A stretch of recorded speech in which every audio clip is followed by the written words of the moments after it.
Pourquoi est-ce que quand on est malade, on est très très fatigué? Comment est-ce qu'on a découvert les maladies? Pourquoi est-ce qu'on tombe malade plus souvent l'hiver que l'été?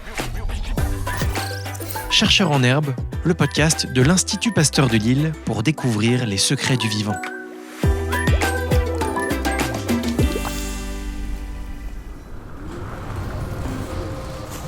L'hiver, c'est la saison des batailles de boules de neige, des chocolats chauds, mais aussi des nez qui coulent, des gorges qui grattent et des éternuements à répétition.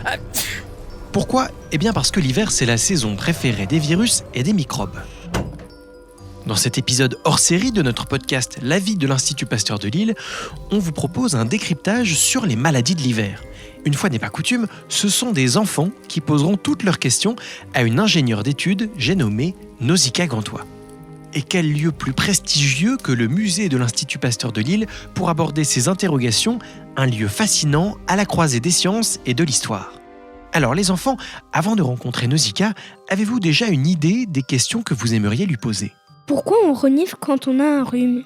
C'est quoi la différence entre la bactérie et le microbe?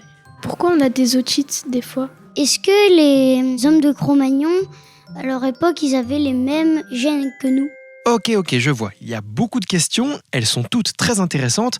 Alors, on ne pourra peut-être pas répondre à tout dans l'épisode d'aujourd'hui, mais pour vous apporter quelques réponses, je vous présente quelqu'un qui connaît tout ou presque sur ces petits microbes qui aiment bien nous chatouiller le nez. J'ai nommé la grande, la superbe, l'incroyable Nausicaa Gantois. Nausicaa, à toi de jouer. Pourquoi on a des courbatures quand on est malade? Quand on est malade, notre corps réagit avec des anticorps. Alors, je ne sais pas si tu sais ce que c'est que les anticorps, mais c'est des petits soldats. Il y en a qui sont en première ligne, donc qui vont un petit peu défendre directement et manger nos petits microbes qui nous embêtent. Bref, c'est une grosse guerre où il y a une inflammation qui se fait dans notre corps. Et parfois, notre corps, pour justement combattre l'infection, va monter en température, car les microbes aiment bien être à 37 degrés. Donc quand on va monter notre corps un peu plus fort, à ce moment-là, on va les combattre et on va essayer de les éliminer plus rapidement. Pourquoi on renifle quand on a un rhume? Il faut savoir que dans notre nez, en fait, on a des petits poils, d'accord, et une muqueuse. Et cette muqueuse-là, elle est là pour nous protéger des microbes. Quand on a un rhume, cette muqueuse, elle est irritée parce qu'on se bat contre le micro-organisme qui est rentré. Elle se bat grâce à notre petite armée. Et comme tout le monde se défend, généralement, ça fait couler le nez parce qu'on développe beaucoup plus de mucus. Donc, les membranes, en fait, s'épaississent et le nez coule.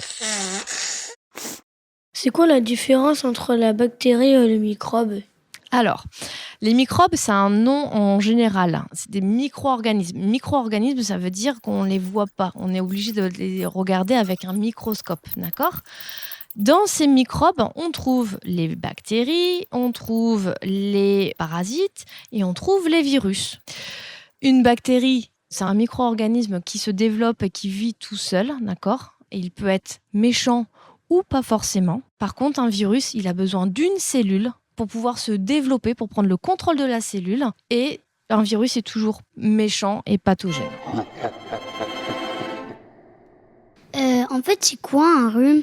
Eh bien, un rhume, c'est un virus qui va venir t'infecter.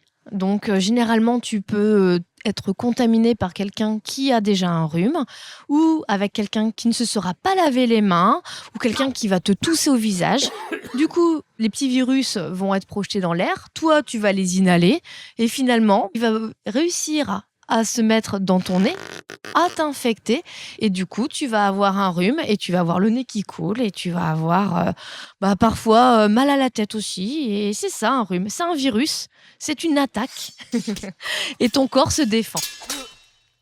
Pourquoi est-ce qu'on tombe malade le plus souvent l'hiver que l'été? L'hiver, on a froid, il fait froid et généralement, du coup, comme je l'expliquais tout à l'heure, nos petits poils et notre petit mucus qui est dans le nez, généralement, ils sont irrités avec le froid et du coup, ça laisse plus facilement rentrer les micro-organismes et les virus. Donc, on est plus souvent malade.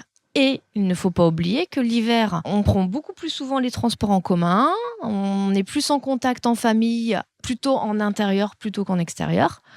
Et du coup, on a plus de risques d'être en contact avec des personnes qui sont malades. Donc, d'attraper aussi plus facilement des rhumes. Pourquoi, quand on est malade, on est très fatigué? Parce que notre armée est complètement en train de se bagarrer. Du coup, on est fatigué. À l'intérieur de nous, on a nos petits soldats, les premières lignes qui vont venir manger des microbes et les secondes lignes qui, eux, vont avoir des armes et c'est des anticorps et eux vont attraper nos microbes. Mais tout ça, ça fait une énorme guerre et du coup, on est fatigué parce que on peut pas se bagarrer sans se fatiguer. Notre corps fait du sport à l'intérieur, il se bagarre. Comment on fait pour ne pas tomber malade en hiver? Eh bien, le meilleur des conseils que je peux te donner, c'est de bien se laver les mains. C'est très important parce que sur les mains, on peut quand même toucher à beaucoup de choses et justement se contaminer avec des petits virus ou des petites bactéries qui vont un petit peu traîner un peu partout. Donc, le lavage des mains. Quand on éternue, on essaye d'éternuer ou quand on tousse, on essaye d'éternuer dans son coude. Après, on peut essayer aussi, quand les gens sont déjà malades, de ne pas leur faire de bisous, pas de bises, pas d'être trop en contact. Et voilà, c'est déjà les principes de base. Le principe de base, c'est déjà un bon lavage de mains. Alors, les enfants, finissons cet épisode par un petit défi lavage de mains pour savoir si vous savez le faire correctement. Et vous allez voir, c'est quelque chose qui ne se fait pas les doigts dans le nez. On a tous utilisé du Manugel quand on était en période de Covid, vous êtes d'accord? Et on a tous normalement bien lu les préconisations, on devait bien se frictionner les mains pendant au moins 2 minutes et tout ça. Est-ce que vous l'avez toujours bien fait? Oui. Oui. Eh bien, on va voir ça. Là, c'est un Manugel, d'accord? Mais il est un petit peu différent. Il a un petit agent fluorescent à l'intérieur. Et quand vous allez bien l'étaler sur vos mains, on va voir, après en mettant vos mains sous la lumière UV, ultraviolet, on va voir si vous avez bien appliqué le Manugel sur vos mains. Alors attention, prêt, frottez. Et que le plus propre gagne. Voilà, on va voir si vous frottez bien. Et quand vous estimez que c'est bien, vous mettez vos mains dans les 2 petites ouvertures ici et on va regarder ce que ça donne. Le principe, si vous avez bien mis du Manugel partout, c'est que vos mains doivent apparaître un petit peu violettes partout. Il ne doit plus y avoir de zone noire. Allez, Là, c'est qui bon. commence? Moi, je veux bien. Allez, commence. Alors attends, je C'est regarde. presque tout bon. C'est presque tout bon, tu rigoles, ouais. T'as Après, tout il y a le juste bout un des bout doigts, des doigts. tout le bout et tout le dessus. Bon, là maintenant je vais vous le dire, mais regardez, on doit frictionner sur le dessus des mains, sur le dessous des mains. Il faut pas oublier tout ce qui est au niveau des doigts en fait. À l'intérieur des doigts et ainsi de suite, et vraiment bien frictionner pendant au moins 2 voire 3 minutes. Ouais, j'ai envie de le faire. D'accord? Allez, vas-y. Alors montre un peu, regarde un peu toi dans la fente, qu'est-ce que t'en penses? Ah, ça me paraît convenable. Attends, montre un peu. Retourne. Un champion. Quand même. Donc, bravo.